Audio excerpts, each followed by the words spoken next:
Welcome back, everybody, to the latest edition of the Long Game podcast with myself, Ben Scallon, and my esteemed co-host, Jason Osborne.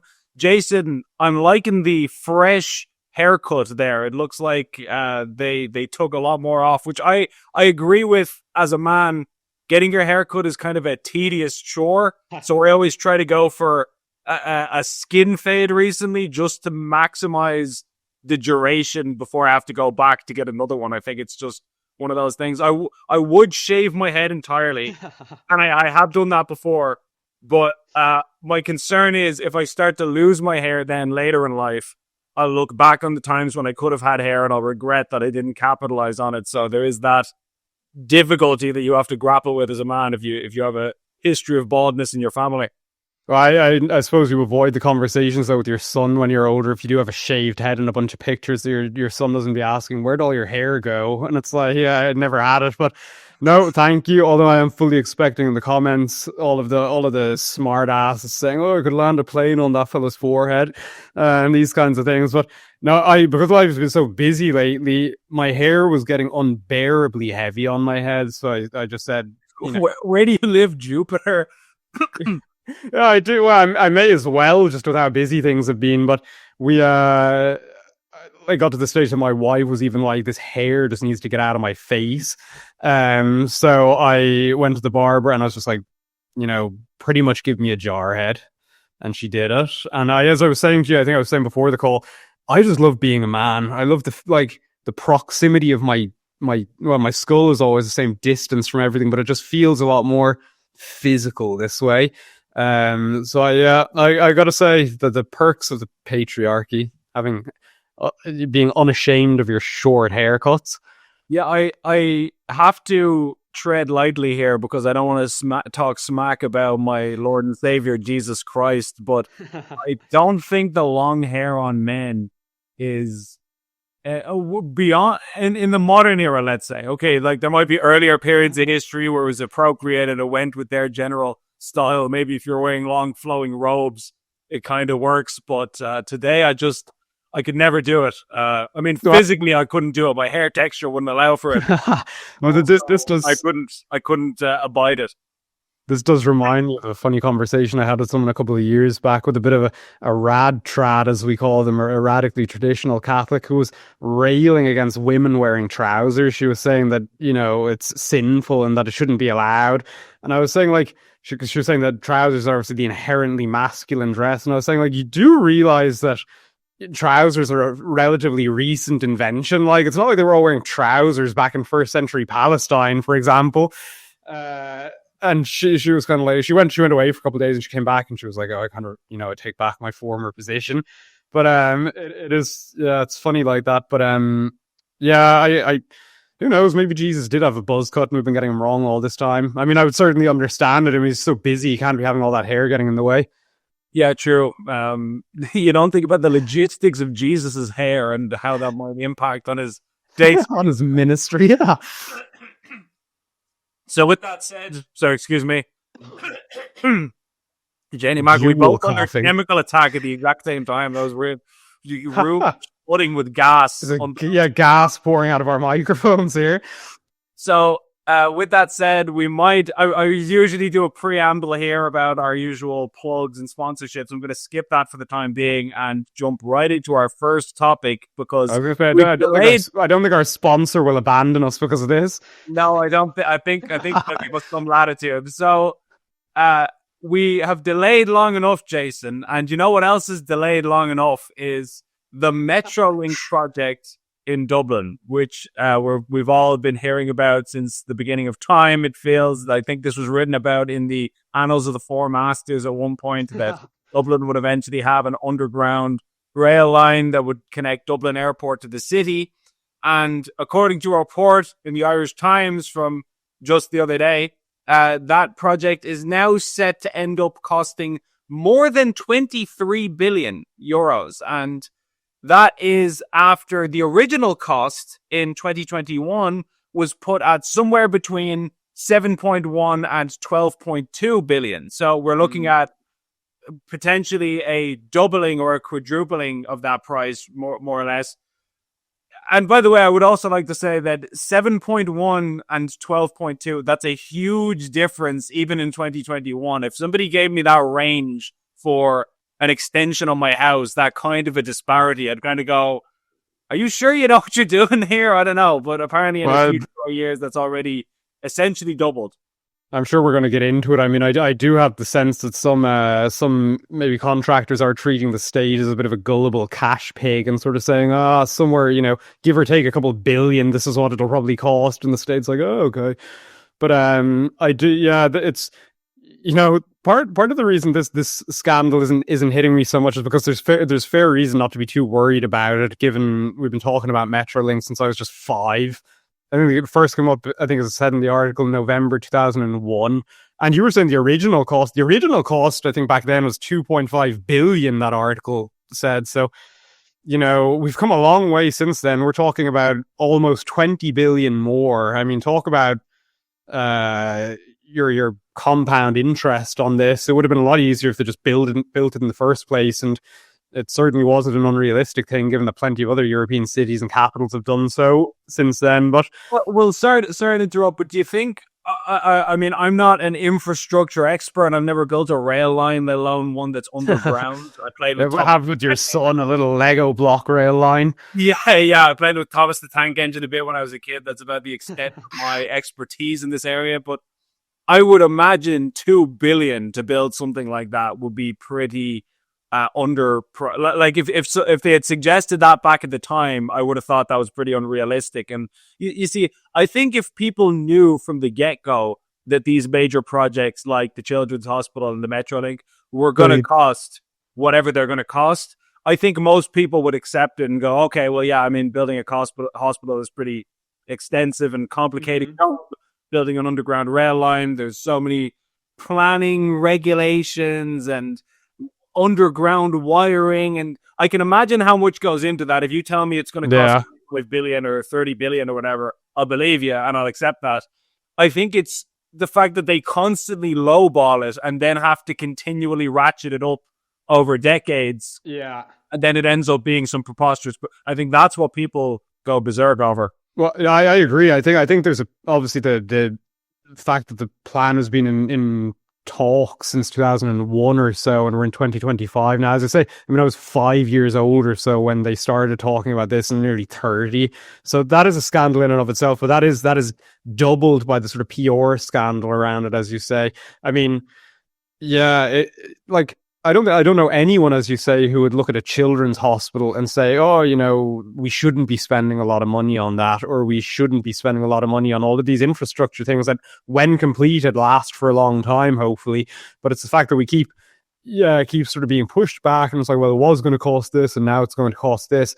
It's just human nature that you keep hearing this. You're going to get frustrated. It would have been much better off, actually, if they went in on the high side, and then it ended up coming in under budget. But I am convinced that the sort of state inability to deliver on major infrastructure projects contributes more to the loss of goodwill amongst ordinary people than most other things, particularly because it spans so many sectors like housing, healthcare, transport. It's just this continuous lowballing, or this continuous, ability to say we'll deliver, and then they can't deliver, and then it gets pushed back, and the situation is revealed to be much worse than it seemed to be. So they definitely have a sort of PR issue at the same time, which I think is making things much worse. On a slight tangent, I had seen someone suggesting that they thought it would be better, rather than talking about a Metrolink, which Ireland has absolutely no experience in and no heritage in, would it not be better to sort of maybe talk about expanding a light rail system over to the airport? That might be a better way to actually just get something done, given that we've done that previously. And I don't know, I think there might be something to that. I find it near impossible to believe that we're going to get a metro built. I don't know if that's an accurate assessment or not. I just find it, just thinking about what it takes. I mean, in my old law, when I used to work for the Irish Catholic, they were doing works on this crossroads outside the office for the entire duration of the pandemic. Now, I know that was obviously Dublin City Council, and obviously Dublin City Council will be involved in this to some capacity. But it just sort of, we see the way projects balloon and expand, and I find it impossible with all of the work required for a metro to imagine that it'll be done anytime this century, never mind, by next decade, as sort of optimistic estimate has been. Yeah, you'd love to sit down with the people who are involved in the delays when it comes to these projects, like the hospital, for example, and ask them, can you explain to me, because there's two sides to every story. Of course, it's easy for the opposition, for people like us or Sinn Féin, to rant and rave about how this is an outrage and you said it was going to be done by this time and it's not done and yada yada. I find it hard to believe that it's just a lot of guys standing around on a building site picking their nose as the country screams at them and they're just like collecting money. There has to be an explanation that they would give in their own defense. And I would love to ask those questions and try and hear them out and see, is there any merit to their position? But the problem is the people involved are like an ever-changing game of musical chairs where this guy was the minister and then he gets swapped out and suddenly now this person stands down and he steps up and he was on the board but now he was moved over there. And so who do I point at? Who is to blame here? Like, who is the culpable party? And the answer is there's really nobody. Like, I was looking into the HSC itself.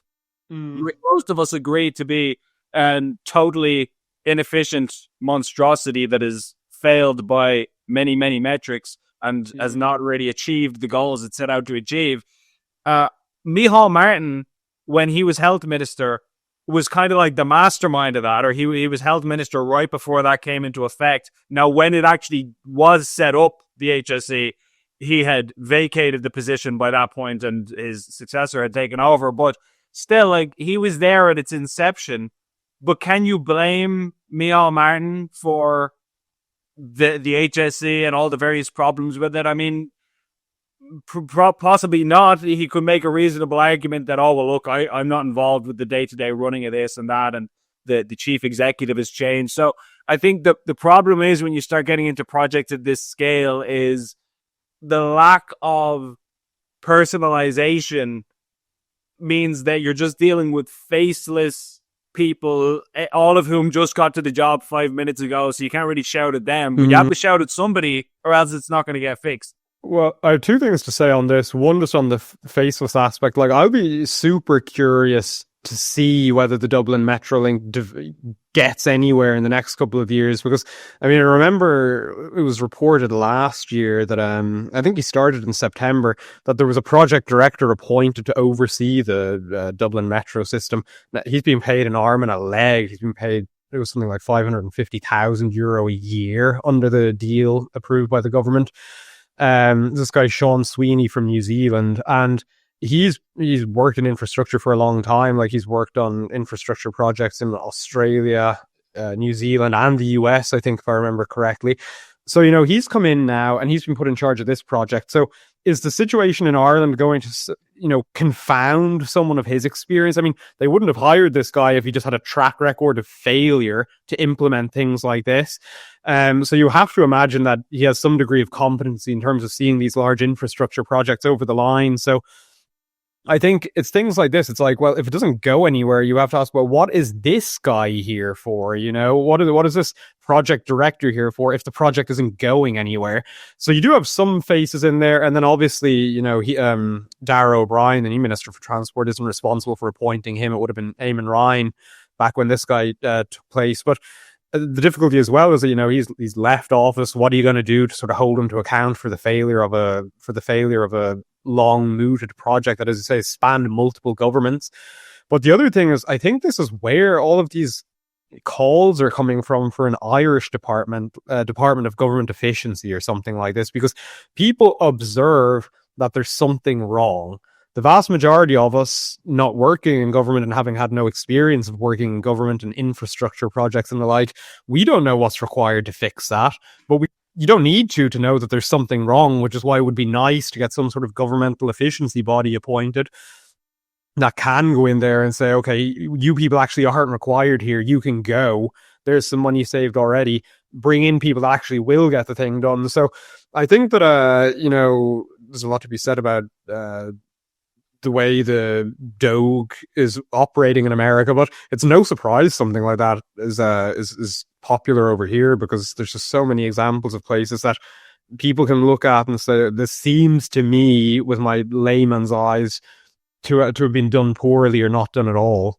Yeah, it was interesting when we were watching the debate on Irish state efficiency or lack thereof in the Dáil last week, and the amount of left-wing, particularly left-wing TDs from the Social Democrats and from Labour, who were like, I think Jed Nash, the finance spokesman of Labour, was saying something like, no, listen, we all know there's a problem with a couple of projects here and there, but the last thing we want is some kind of Elon Musk style Department of Efficiency whose only solution to problems is firing the nearest available civil servant. And I thought, that's exactly what I want. Yeah, a lot of people. That sounds like so appealing to so many of us. Yeah, like, are you sure that's not what we want? That might not be what you want. That's definitely what I want. Like, I think the threat, having that threat hanging over your head is like it.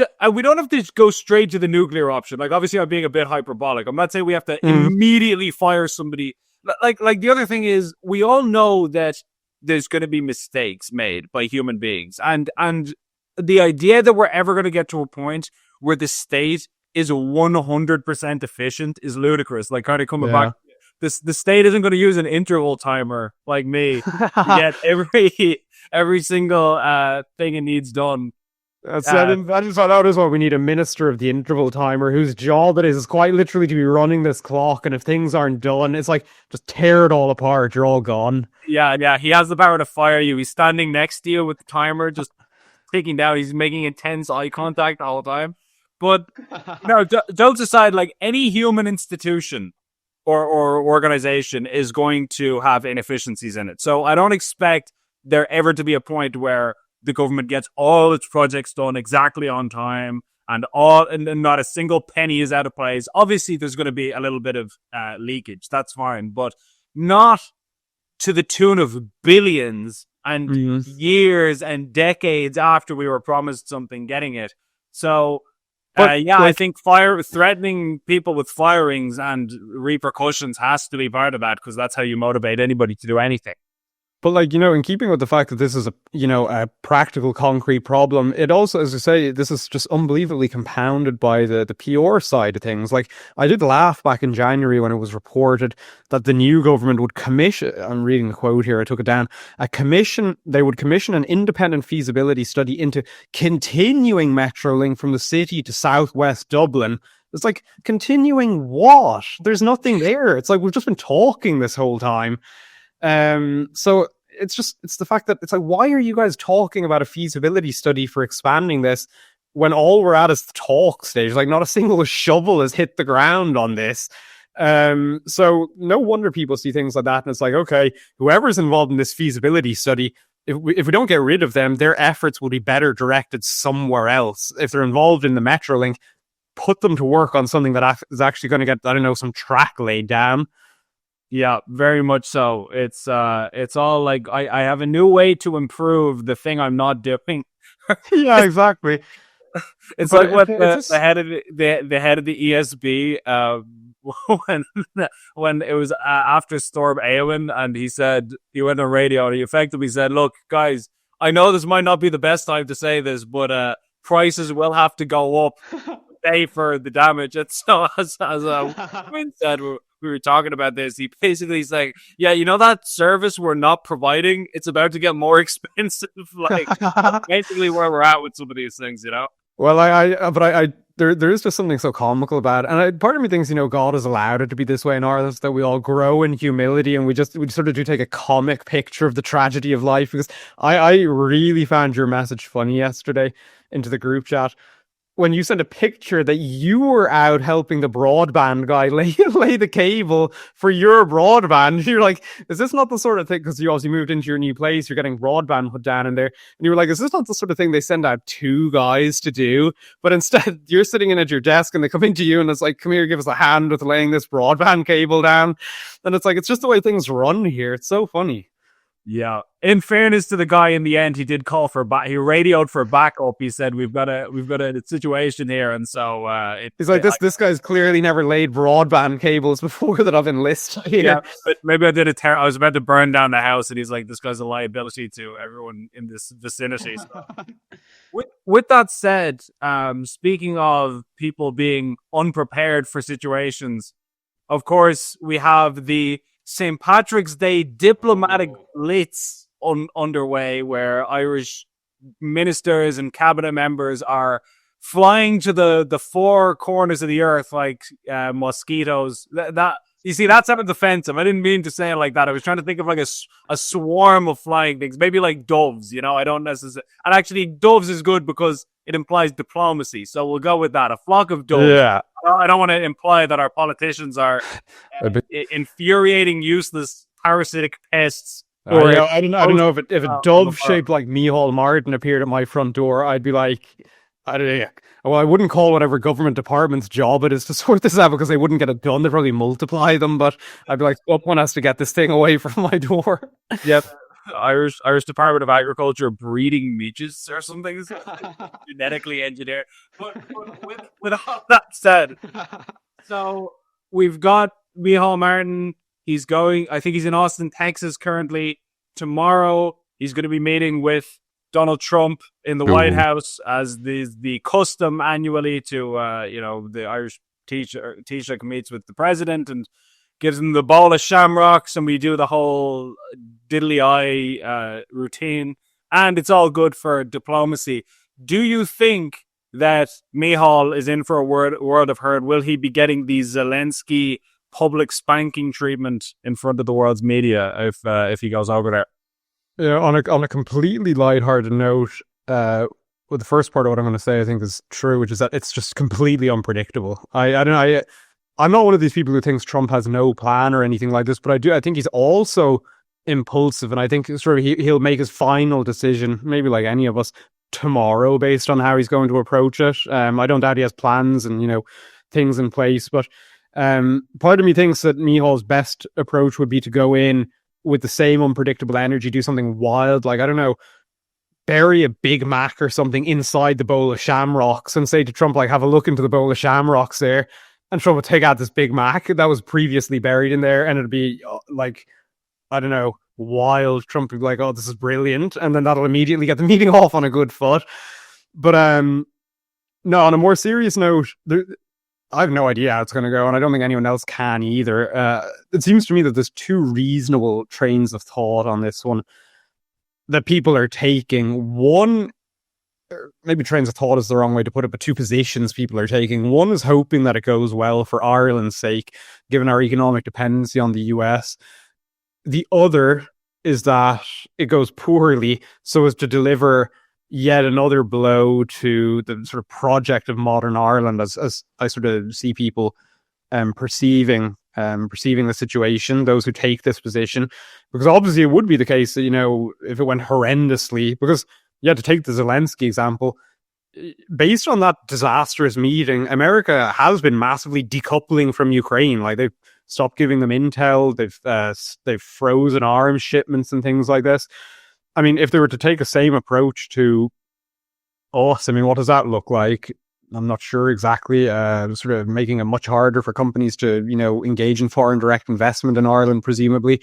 Doing a lot to challenge our corporate tax advantage. So obviously, if they were to do those things, that would be money out of our pocket, which makes carrying out the plans of our current political cohort much, much more difficult. I don't know where I fall on this one, which might be disappointing to our viewers. On the one hand, I completely get people's desire not to see the status quo continue, because, you and I would both be very critical of the direction of travel Ireland has gone in recent years, certainly socially. And we think hamstringing the ability to do that is a good thing. But I also think that suffering is a terrible thing. And I think that economic hardship is obviously one of the primary ways in which people feel the effects of political decisions. And this would most certainly make things harder for people in Ireland. And who wants that? Who wants the cost of basic things to go up because we have to raise taxes and to pay more of our income to make up the shortfall of corporation tax. So I'm really in two minds, but on how it's going to go, who can say, unless you have a direct line to the White House that I'm not privy to. Yeah, I Trump being the master of throwing people off and kind of like mind games, the fact that he decided to specifically mark Irish American History Month as an event in America just before St. Patrick's Day, and he's talking about what great people the Irish are. So that would kind of indicate that he's going the nice, friendly route.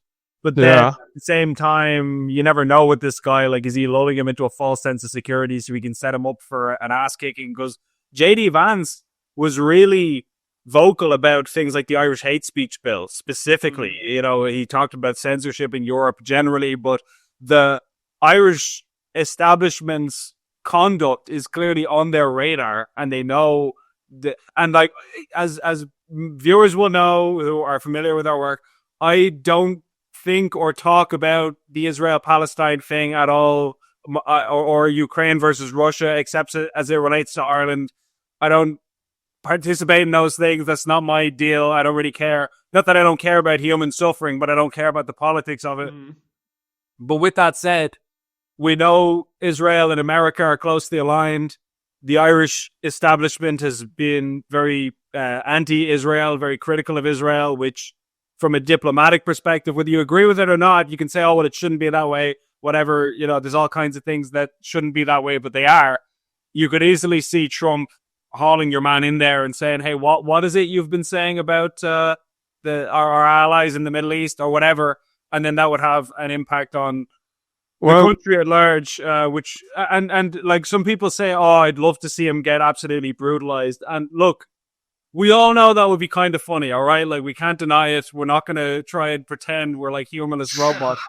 But the people who would suffer if America rips the ass out of the economy are not going to be the politicians. It's going to be your neighbors. It's going to be you, potentially, if you have a job that relies on downstream on some of these foreign investments. So do we want to penalize the entire country because we have political leaders who aren't too diplomatically savvy? I think even, fears are certainly justified. I mean, even more directly related to this is obviously the Commerce Secretary, Howard Lutnick. He has spoken very critically of Ireland's business relationship with the US in recent years. He said in an interview there, I think it was the end of last year, before he was obviously announced as the Commerce Secretary. Look, he described American business in Ireland. He was essentially asking, he was like, how does Ireland have a surplus? He said, give me a break. That's all our business. So, he's the Commerce Secretary in the US, and he'd be close to Trump, which is obviously why he was appointed as Secretary of Commerce. So that is the kind of thinking that you have going on in there. Now, I did see, when I was having my browse of the news this morning, I did see it being reported by RTE that the Taoiseach's strategy is going to be pitching a two-way street of investment between the US and and Ireland, obviously. And I all I can say is that I would be nervous going to the Oval Office if I were him tomorrow, because I can see that going well if obviously the Taoiseach really pushes it, that Ireland is pulling its weight in this, which obviously in some sense we are. I mean, they get access to an educated workforce. A lot of multinational corporations have benefited hugely by their positioning in Ireland. But obviously, it's not the way the White House administration has seen things.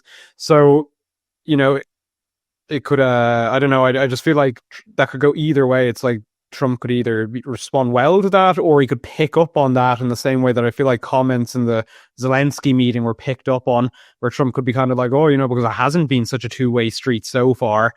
And then I think Micheál Martin, for whatever political strength some his supporters may say he has, I don't think he does well to being.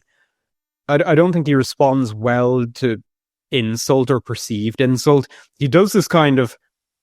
He gets very sort of how would I put it? I remember I wrote it in an article there a while back, and I was pretty proud of how I put it, and I can't remember for the life of me now, that he kind of does insulted that's his kind of default thing when he's on the back foot. I remember seeing a big time. What's that? Like indignant, kind of almost. That's exactly the one. Indignant is it? Like, yeah, I saw it big time during the leaders' debate when people were taking issue with how he'd done things, and he kind of goes, "No, sorry," and he gets this kind of face on him. And I can imagine if Trump started going after him and he started doing this, like my head is going to be in my hands, because I just think that is not going to fly over there. So yeah, it could go anyway, but I think that there's calls for optimism going in. I would definitely be playing on as we've always done. I mean, Ireland does have a big lobby in America, to put it that way. There is a reason that they signed Irish American History Month for March. And I would definitely be playing up all of that and making sure that Trump knows that, we really value this relationship, because I think from their perspective, you saw that with the Zelensky meeting, they keep going on with everyone, say thank you. Whatever we might say of that, I think as long as we make it clear that we value this relationship, that'll definitely head things in the right direction. Yeah, John McGurk also made a great point during either this week or late last week, where he was talking about the consequences potentially if Martin does get absolutely mauled in there, is that for people who are the kind of person who's watching this probably likes Trump, broadly speaking, doesn't like Micheál Martin, doesn't like the Irish government. That's the kind of viewership profile, roughly speaking, we can imagine. From your perspective, if that's you got to think about how the vast majority of Irish people don't like Donald Trump. You can say that's unreasonable. You can say that's because they've been consuming nothing but RT propaganda injected directly into their eyeballs that he's Cheeto and all that. That's all fine. The point is, people don't like him. Whether that should be the case or not is up to a matter of personal opinion. So you could easily see a scenario where Micheál Martin gets mauled, and that makes Micheál Martin more popular, and it kind of has people dig in their heels because, look at. This is a bit of a weird tangential example, but Zelensky was really unpopular in Ukraine before the war started. Ukrainians didn't like him. He was not a particularly loved leader.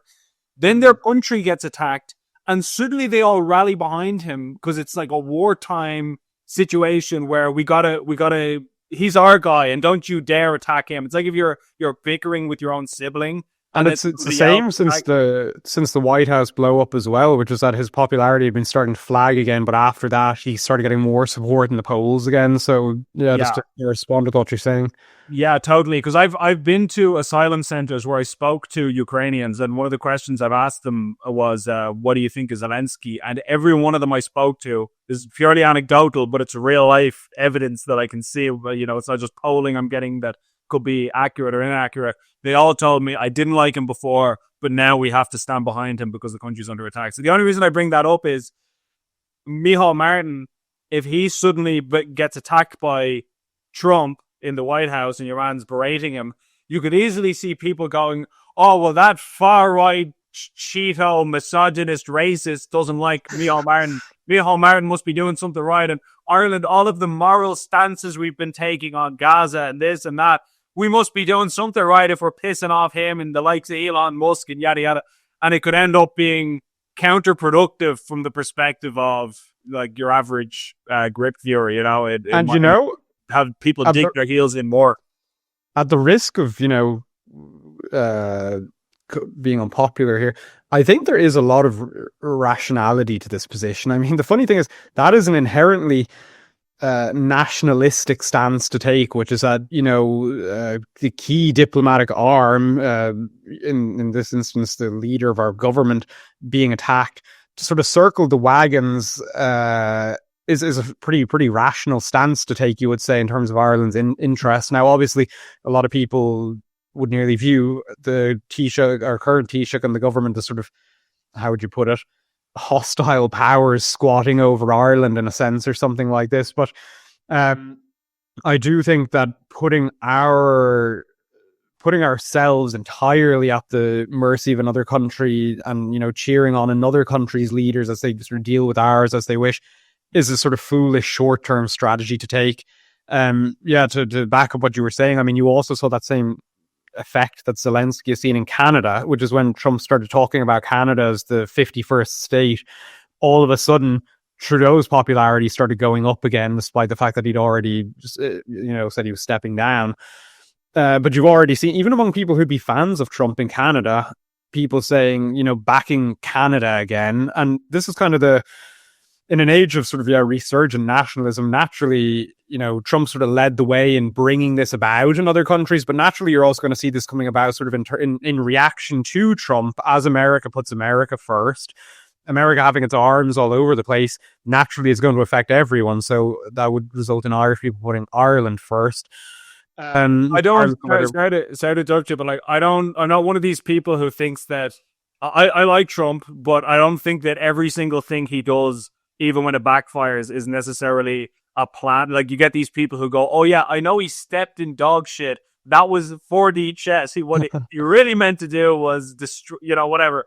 Yeah. He's like kind of Rube Goldberg explanations for why it didn't work out. So I'm not saying this was intentional necessarily, but it would be kind of funny if he was doing all of this to reinvigorate nationalism in countries that have no nationalist instinct left, where suddenly Canadians are like, what do you mean? Like, I love Canada, and I'm not he's kind of destroying globalism by forcing people to rally around their own flags. He goes back to his room every night in the White House and sort of stroking a picture of Canada and saying, go on, stand on your own 2 feet. And it is funny because that is kind of the effect it's having. I mean, whether people agree with it or not, Trump's sort of, strategic detachment of the US from Europe, for example, again, regardless of whether we agree or not with the direction Europe is deciding to take its autonomy in, is resulting in more European autonomy, in the sense that, I don't know, they're kind of saying now, okay, now it's up to us to invest in arms production. Now it's up to us to manage our own military. And again, whether you agree with it or not, that's Europe managing its own affairs rather than outsourcing it to America. So it's really funny, and things are just moving so quickly. I feel like no one knows what effect this is all going to have, but I think that insight is correct, which is that, yeah, if the Taoiseach does get an absolute mauling in the White House tomorrow, while this would sort of be emotionally cathartic for many of us who don't have the ability to do this to the government. There's so many things we wanted to say to government over the past couple of years, but, we don't have any avenue to do, which I think is part of the reason why Gript has been so popular, because, you managed to get into press conferences and really grill the government on things that people wanted them grilled on. But to see, the most powerful leader in the world pull up ours on, failings, it would be very emotionally cathartic. But I do agree, potentially, it would have a potentially backfiring effect. I don't think that, to put it this way, the liberal elite in Ireland, the progressive elite, maybe a better way to put it, is so weakened that they wouldn't be able to sort of harden very powerfully in the wake of a Trump assault on the Taoiseach or the Irish government. There's some argument you could make that the victory of Donald Trump in November and then our subsequent general election, it might have contributed to the little bump that was seen by the Social Democrats and Labour. I don't have any hard evidence to indicate that. I don't have, statistical analysis, but you could argue that the left-wing vote that's in the country, which exists, it's out there, was sort of emboldened by, oh my gosh, look what's happening across the Atlantic. We can't allow things like that to happen here. And it kind of drove those people out to polls in more numbers. And then you got more for Holly Cairns and Ivana Bacik. I don't know. That's speculatory, but it is interesting timing, because those parties. It is, and this is where we'll sort of see whether the pragmatism, if say things were to go south like that, whether the pragmatism or the activism of this current government would win out. Say whether they would, sort of, I don't know, decide to take the more pragmatic approach and sort of, I don't know, try to appease Trump in the same way that clearly Zelensky is trying to do now, because that would be in Irish interests, I suppose, economically speaking, or whether they would sort of, set their faces against America in the way that, we're suggesting might happen here. And it's just that we live in a very chaotic time, which is that there's potential pros and cons to every course, it seems to me. It's like, say things go really bad in the meeting tomorrow. Well, it's like, okay, well, that seems to me that's a further step in the direction of Irish sovereignty. It's like, okay, impoverished Irish sovereignty probably, but certainly another opportunity. It's a step towards not entirely ground zero, but a step towards us having to build ourselves economically. So while that wouldn't be a comfortable situation, there's pros there. Then equally, if things go well tomorrow, it's an opportunity to keep working with a valued partner, and an opportunity to, I don't know, keep turning the ship more gradually, hopefully in a more common sense direction as other countries become, I don't know, you would hope more common sense. So whatever way it goes, I think there's a lot for those who would like to see reform. There's a lot there for everyone to work with. Well, speaking of Trump's unpredictability and the volatility of the plans he's been taking, we obviously have his tariff regime, which has caused the US stock market to absolutely nosedive. And many people are making a big deal out of this, which I think is reasonable. You know, if Biden or Kamala Harris were in charge and the US economy was tanking, you know, the first person on Truth Social screaming about it would be Donald Trump. So that's fair enough to you know, you're, of course, if you take power and then 6 weeks later the economy crashes, your opponents are going to bring it up. That's fine. But I also think it's worth, and I'm not an economist, but I think it's worth noting that Trump said in advance that this was going to happen. And he gave a really interesting interview where he was asked about, you know, how do you explain the stock market taking a massive hit after all of your economic policies started to come into effect. And he said, you can't watch the stock market for the kind of change, the kind of fundamental systemic change that I'm trying to implement for the country. He says, serious civilizations like the Chinese take 100-year view of their policies. They say, in the next century, where are we going to be? What's going to happen?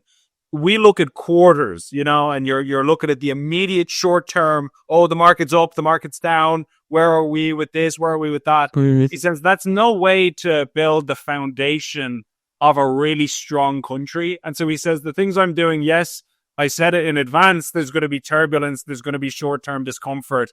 That will level out. It will stabilize. And that the end result will be a return of domestic manufacturing, which will give us security. It'll, you know, we'll have access to resources that we didn't have before, and so on and so forth. So that's his position. Of course, he is going to say that. He's not going to say, "Oh yeah, I had no idea. Now the economy's ruined, and I'm an idiot." Like clearly, he's going to come up with something that sounds. Here's you going into that 4D chess position you just decried a second ago. Yeah, well, I'm not saying I believe this necessarily. I'm just saying. I know. The Trump line, if he, when confronted on it, he says, "Yeah, I knew this was going to happen. I told you." And in fairness, he did. He said before he did it, by the way, there's going to be some turbulence. Don't freak out. The economy will be up and a bit choppy. Not to worry. Whether that's the truth or not, I don't have the expertise to say that. But I thought what he said about the Chinese and the 100-year perspective, I thought that is an interesting way of thinking that it intuitively sounds right to me. I don't know about you. Yeah, well, it's really interesting because this is where you know, you could say that autocracies or countries with strongman leaders have it way easier than democracies, say, because, you know, if the Chinese people disagree with how Xi Jinping is doing things, what the hell are they going to do about it? You know, it's not like they're going to vote him out of office come election time. So the different political systems really do open Trump. He's taking a massive gamble, I would say, undertaking this systemic change that he is, because who can deny that it's systemic? I mean, I keep being shocked by the level of change that's underway in America. I mean, I saw this morning when I was having a look at Twitter that they had crews out in DC, Washington, DC, dismantling, what do they call it, Black Lives Matter Plaza or something like this. And it's like, it is, you know, going through all of the civil service, going through all of the sort of public declarations to the sort of new course that have been manifested in recent years. It really is sort of making an attempt to leave no stone unturned. That was always going to result in volatility. The question is whether this will obviously impact the ordinary person, because one thing that can't be overstated is how I'm of the opinion that economic, and I don't think I'm alone, and it's nothing with my insight or anything, but economics is the number one concern for people going to the voting booth come election time. I think that was obviously I think one of the major subcurrents of the November election. I mean, people kept talking about the price of eggs with Biden, the price of gas, all of these basic fundamentals. So obviously Trump's at the beginning of his term, so there's 4 years for things to turn around. But it's a bold strategy, I suppose, to engage in something in a democracy that is going to bring in economic instability, but that you suspect is going to turn around your country's fortunes in the long run. I'm sure obviously Trump supporters would say it's an example of how much he cares about the country, because he doesn't particularly care himself about, we can't be re-elected obviously, but the fact that it might prove unpopular, induce a short-term economic hit or something like this. But whether it'll work out or not, I don't know. I mean, I did see there's certainly obviously personal interests involved here. I saw that he posted on Truth Social. It was either yesterday evening or just this morning, essentially because Tesla's stock is plummeting, much like many stocks at the moment. He was saying that he's going to be going out to buy a Tesla this morning and encouraging other people to do likewise by doing so. So it's like he's saying that Elon was taking a massive hit by, the far left. I'd be a bit skeptical that the far left has that much boycotting power over Tesla. I mean, I think people who don't want to buy a Tesla probably won't have been doing so for a long time now. But obviously, I think stuff like that is ammunition to opponents of Trump who would say that this is, all very much wrapped up in personal interest for obviously not necessarily Trump himself, but those involved in the administration like Musk. But it's a bold strategy. The concerns of the public aren't something that, say, Xi Jinping or Kim Jong-un have to worry about. Yeah, I mean, one of the, because John McGurk and I were having a back and forth. Obviously, John is a lot more critical of Trump than I would be, but he was saying, and John, I trust John's judgment and his intelligence, so I'm not discounting this as some kind of absurd argument. He's generally right that he says that tariffs are not good for the economy, and they have all of these proven downsides that they've sort of been largely agreed by economists to be a bad economic strategy that don't work, and so that therefore Trump is foolish to pursue it. My understanding is that this is not an economic strategy. Like, Trump doesn't want to have tariffs 50 years from now for America into the future. He's using it as a short-term bargaining tool to put pressure on people to try and extract an outcome from them in the immediate term. I don't want to be, imposing higher prices on people for no reason. Like, I think if you could sit down with him and ask him about the intricacies of the plan, he'd say, well, yeah, no, the job of the tariffs in and of themselves is not to make America richer. It's to make it so expensive to, import things into America and, different products, that it's easier and cheaper to just set up your business in America itself. And then America suddenly has car manufacturers and, chemical manufacturers and all kinds of different products. Steel, I think, is one of the ones that he's tariffing in Europe. Steel companies will go, damn, it's really expensive to import things. I'm just going to set up a steel plant in, America, in Detroit or something. And then that way, I won't have to deal with the prices. And then the tariffs at some point in the future can go away. The tariffs in and of themselves are not the point. Again, I'm not here to say, Trump's right or John's right or anything like that. I'm not an economist. I don't want to stray outside my area of deep knowledge, but that I don't see that the critics. If you say, I think if John was to say to Trump, that's not going to make America richer on its own, right? He'd go, well, yeah, I know, like.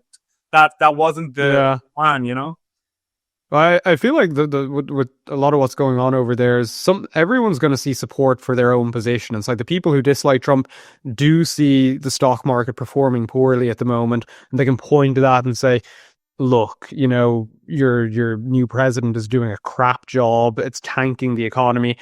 And, they'll be happy enough with that position. Whereas the supporters can say, yeah, and I know you're not coming from a supporter's position here necessarily. I think you're just trying to analyze his view of things, but they would say it's not about the stock market right now. It's about, as they would say, making America great again, which involves getting American industry up and off the ground, and this is a necessary part of that. So it's really your position on this, and I mean, obviously time will tell, but your position on this really depends on sort of where you're coming from, it seems to me. I mean, I also, I know we talk about Trump a lot, but it's you kind of have to, just because of the massive moves he's making and the way it affects everyone. I would be inclined to, I'd be a little more obviously on the sort of passionate side, I suppose, when it comes to politics and things like this. I would be inclined to myself say that I would rather take a long-term view. I mean, that's what we all want, isn't it? I mean, this is why people are fond of climate policies, which induce massive economic hardship and have the potential to do so for people, because they're taking a long-term view of things from their perspective. And this is kind of just, doing the same thing, but from a different perspective. You're doing it in relation to industry. It's like, well, we need to put up with these hardships now in order to promote American growth in future. So it's just like, the right and left wing versions of these sort of, long-term plans. And it's a question of whether you find that palatable on whichever side you happen to be. But it just occurs. Yeah. Sorry, go ahead. I was just going to say, no, you go ahead, because I was going to say, it occurs to me we've been talking about Trump for a long time, and lest we leave our viewers neglected, we should probably turn some of their questions soon. Yeah. In that case, I'll just quickly end on the only kind of like concern I would have from America's perspective is, I think America has the strength to kick the ass of any other country at once economically in a trade war, pretty much. They would struggle with China, but that, for the most part, they've got a lot of leverage here. I'm not sure they can take on the whole world at once. You can manhandle Canada, you can manhandle Mexico, but can you manhandle Mexico and Canada and the entire EU and the China? They're flirting with that a little bit. They're tariffing them as well. It would be very easy for all of these countries to get together and go, you know what? We have our various interests and disagreements. We're all competitors in one way or another. We can all agree that these guys are a problem and we need to just box them out. And then that suddenly becomes a much harder fight that I'm not sure even he could win. So I don't know. You're quite right about that. I mean, I'd seen that very point being made in relation to, the animosity between America and Europe since Trump has taken office is potentially even greater now than definitely is greater than the animosity between the EU and China. So it's like, what's to stop, the EU deciding, well, actually on various different things, China might be a better partner, because we do have this disconnect in Europe where, a lot of the moral posturing we do over the US, we don't do over China or whatever. We do sort of seem to take a purely economic view of China in many ways. So it wouldn't be hard to imagine the EU and China getting into bed together in various ways. But as we say, maybe turn to our beloved viewers now and see what they've been asking us over the past couple of days. How does that sound? Most definitely. And as always, if you want to leave a question, you have to be a Gript subscriber, but you can go to gript.ie/questions, and there will be a portal where you can ask a comment or leave anything that you would like. And if it's good, we will be happy to read it out on next week's episode. And that's an ongoing thing that we do every week. So first question here we have from Matt, who asks, what's your view on the claims that the last election was rigged? I presume this means the Irish general election in November. Yeah.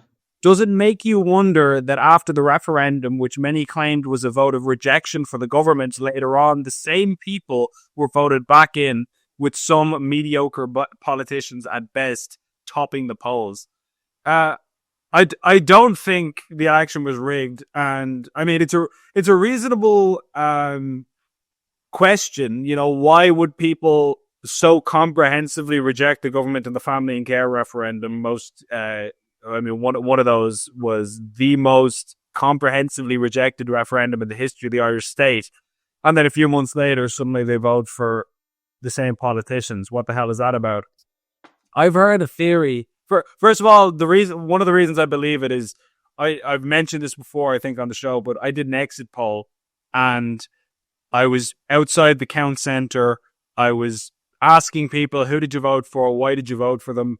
And it was remarkably enlightening in the sense that you realize just how far a large section of the public is from where people like us are when in the way we think and the kind of information we're consuming and so on and so forth. And like, we all kind of know that instinctively. Like, you have a sense of it. If you go to work, your colleagues, most of them aren't really on the same wavelength as you, and that's fine. But I was like, wow, this is even more than I thought. Because I was asking people, like, I'm sure I've told this already, but I think it's worth bringing up again, that I asked several people, who did you vote for? And these were unrelated people. They weren't, this was like minutes apart, people who didn't know each other. They weren't friends and family in one group. So they weren't all coming out of a room after conspiring together to give all the same answers. Yeah, exactly. Like, so these were unrelated, unconnected people who happened to give the same answer. They all said they either voted for Fianna Fáil or Fine Gael. And their answer was, and I quote, "I want to maintain the status quo," or I want continuity. I'm kind of happy with the way things are going, and I want more of the same. So now, bear in mind, this is in a relatively leafy part of Dublin, so you're probably going to get a different answer in different parts of the country. I'm not saying that's a representative sample, but like you would just be really surprised at your average RTE consuming normie, quote unquote, for lack of a better word, where they're at in terms of their views.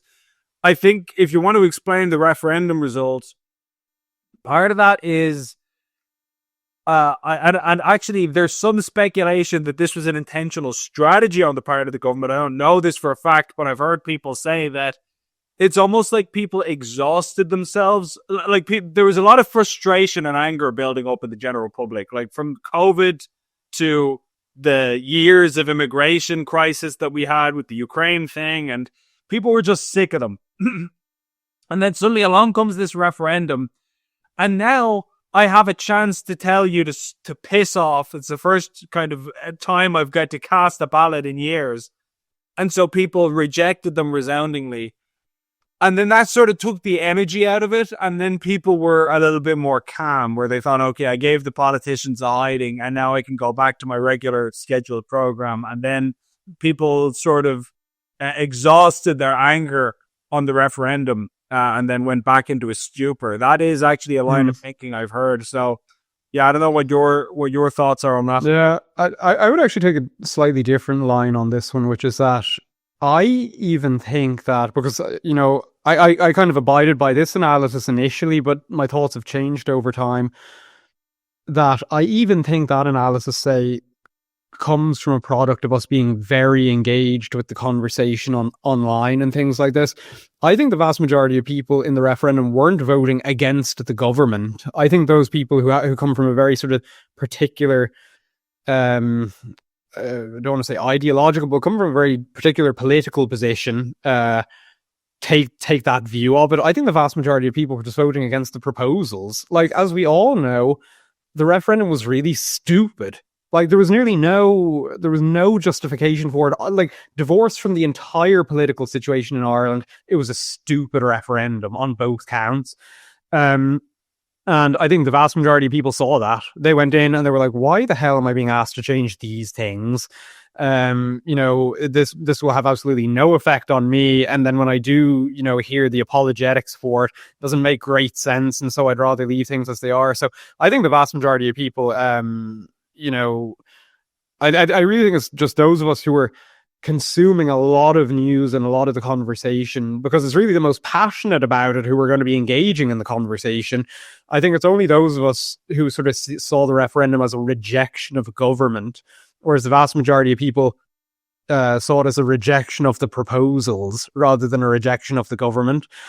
I think that's the key through which to interpret this, because it's only by that then that you can explain the result in the general election and the things that you heard in the streets. I think the vast majority, and I wrote an article about this back a couple of weeks before the election, if I remember correctly, where I was essentially saying the vast majority of people are fairly happy with how things have been going. Like, most people, and you can say it's a stupid position they're taking, you can disagree with it. I'm just saying this, the facts on the ground are that the vast majority of people are getting by okay economically. If they own a house, they're seeing the value of their house go up as housing becomes more scarce.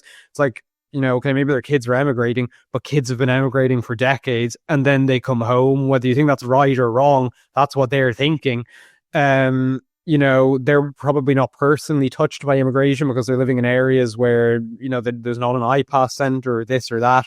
And obviously the people who are next to iPass centers or who are directly affected by this are getting online and getting very active, which amplifies that kind of voice. So I think this is a constant problem, not just in Irish politics, but across the world since the dominance of the internet age, which is that the vast, vast, vast majority of the population are not as engaged in these conversations as you or we are.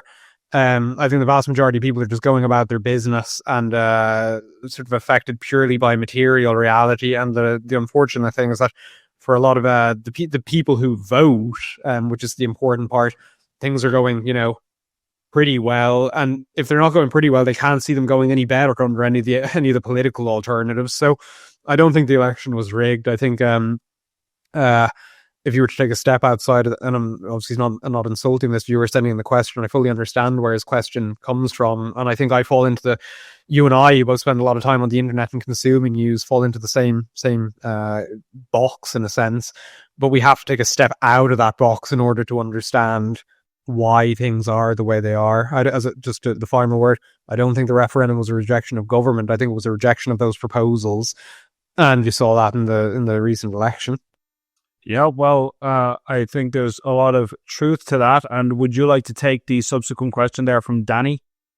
Yes, I would. And I think this actually ties in nicely into the former question, because he's asking, Danny asks, well, lads, do you find it hard as journalists who are constantly in the middle of a fast-moving news cycle to take your batteries out in the evening or at the weekend and enjoy time with family?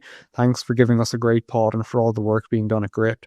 Thank you very much for your kind words, Danny. And yeah, I think this ties into the last thing we were talking about, because as you say, we are in the middle constantly of the fast-moving news cycle.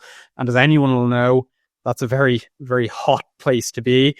You probably want to take this one first, Ben. You're the public face of Gript. You're well known for being in the middle of the news. How do you take your batteries out, if you're able to at all? Yeah, it's very difficult. I'm having to, as of relatively recently, impose a kind of a technology curfew on myself, just because I'd find myself checking my phone when I'm supposed to be with my family, or like if we're watching something on TV, I'd be there like scrolling the RTE or whatever other news sites just to keep up with what's happening. And obviously that's not good. And I also find that, I don't know if you get this, but people I meet, like if I'm talking to friends or family at the weekend, they'll want to tell me if some news development happened. They'll be like, oh, did you see this?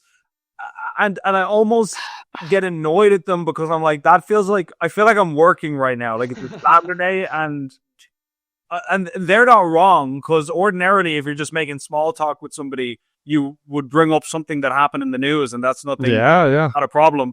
But for me specifically, because consuming and reporting on the news is an integral component of my job, it feels like I'm an engineer and you're asking me to fix your your sink or something. Yeah, exactly. That it's sort of, I'm like, no, I want to go into a, but then it's weird as well. And again, I'm sure you relate to this, that when I don't consume news, if I go for a few days, if I'm on holidays, let's say, and I go, okay, I'm just not going to attach from it at all, I start to get kind of anxious, because I feel like when I come back, I'm totally discombobulated and I have no idea what's happening. And then I go, oh, wait, there was a massive event that I missed because I wasn't plugged in, and now I have to play catch up and all of this. So yeah, it's very, it is definitely a challenge to maintain a work-life balance and to not allow it to consume you. I would ask, do you find having a family helps you to switch off? Like, do you find Megan and your little boy help sort of draw you out of that world? Yeah, absolutely. I think that if I was like a single man living on my own, just doing this job, I'd be a brutal workaholic, I would imagine. So yeah, I think, which I don't think is good. I don't care. Like, I know we have the Andrew Tate, no, you got to work 25 hours a day and you know work on Christmas Day and like you know what I mean. If you observe your birthday and you have a slice of cake, you're a punk and all this kind of thing. Yeah, your enemy isn't sleeping. The Matrix isn't sleeping. Yeah, exactly. Yeah, you get all this like I honestly don't believe that we were made to be like that. You know, not to keep coming back to the religion, but like we're religious. Jason and I are both religious people, so that's going to tie into a lot of you know, pretty much everything we believe. It's foundational to our worldview. Like, I don't think it's a coincidence that God specifically enshrined a day of rest in the week. You know, that was a very deliberate thing that was done for practical reasons and also for symbolic reasons to say, you know, it's not all about busting your ass. That is a big part of it. You know, most of the time you'll be busting your ass. Some of the time, you'll just be sitting down with your family and your friends, chill it out. And I think that is integral to the human experience. Yeah, and a couple of things on this. I very much share your views on these things. And then a couple of points I would add is that, so I do find sort of being, as pretty much everyone does, to be fair, being constantly immersed in the news and the conversations around the news on the internet, exhausting.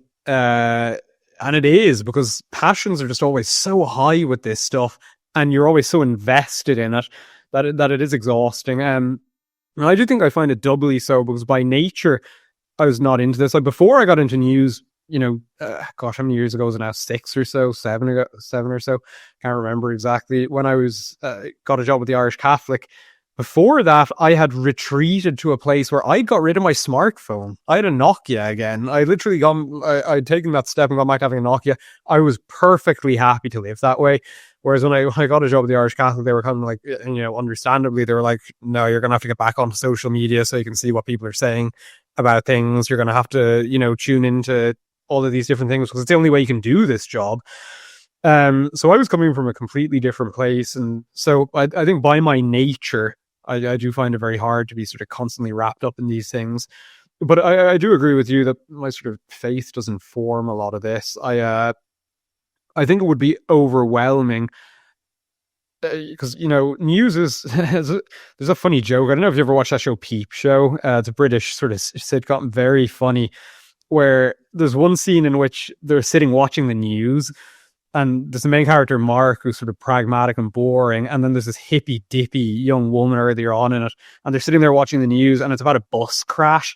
And she's like, gosh, it's so terrible the way the news only reports on the bad things. She's like, what about all the buses that arrived? And he's like, oh yeah, because the news would be able to report on every bus that arrived safely across the country.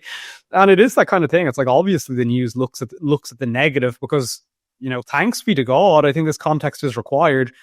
The vast majority of things proceed ordinarily and without incident. So you do have to pull back and realize, yeah, number one, that the news is reporting on the abnormal, which, you know, in and of itself is a good sign if you're able to zoom out.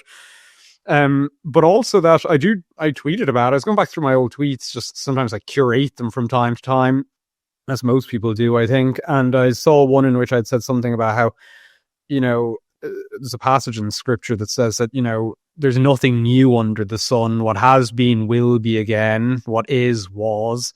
And I very much take that line with these things, which is that there's nothing absolutely new and terrifying taking place in the news cycle. These are just modern iterations of things that have happened before. And I find that very much sort of, you know, helps me to contextualize these things. But then, yeah, I'm much like yourself. I have to get much better at isolating my phone and my things at those times when you switch off, because I think having quality rest is to the benefit of your work. Despite, as you say, what these efficiency maestros say, no one can operate 24/7. And if you think you can, you're just fooling yourself. It'll all come crashing down at some point. And by taking proper rest, there's a great book by a theologian, Joseph Pieper, who it's titled "Leisure is the Basis of Culture." And I think it's exactly right. It's like, you know, all creative insight, all genuine innovation and ingenuity comes from proper rest and having downtime to actually reflect on things and think about things and, you know, engage in things that we're not able to when we're on the grind, to put it that way. So Yeah, family definitely helps me as well. And then actually like being pretty hardcore committed to my hobbies, like reading and things. Like when I'm reading, I don't know, putting my phone in another room or things Gript like should invest in €9 million worth of phone pouches just to make sure that we can fully detach from a mental health perspective at the end of each work. well, yeah, that'd be a scandal that wouldn't be out of place in government. You know, we only got a handful of employees, but we each get like 100 phone cases each. One for each room of your house, plus extras to put in the eve. Yeah. No, but no, it is a challenge, and I would just say that like you would encourage people to switch off because I think it is sort of heightened state of anxiety. I also think a lot about that thing Jesus said about how there'd be like wars and rumors of wars and disasters and things, and all these things would unsettle you, but to focus on what's essential. And that obviously isn't to downplay, being informed, because I do think, particularly in certain lines of work, that's very important. And it's also important for engaging with civic life.